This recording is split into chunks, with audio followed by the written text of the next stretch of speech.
Hello guys, good evening. তোমরা সবাই কেমন আছো? আমি ভালোই আছি। আজকে যাচ্ছি এসপ্ল্যানেড মেট্রো করে। গঙ্গার নিচে যাচ্ছি বলে একটু ভিডিওটা করে নিলাম। প্রচুর ভিড়, সিট পাইনি বসার, তাই অগত্যা দাঁড়িয়েই যেতে হচ্ছে।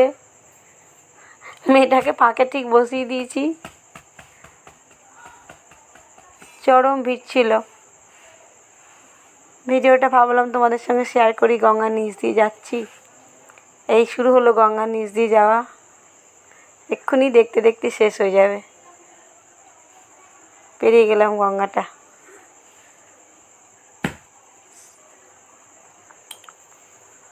ভিডিওটি কেমন লাগলো আশা করি জানাবেন কমেন্টে। এখনও গঙ্গার নিচেই আছি। এই নীল আলোটা যতক্ষণ থাকবে ততক্ষণ গঙ্গার নিচে আছি। শেষ। ওকে, বাই।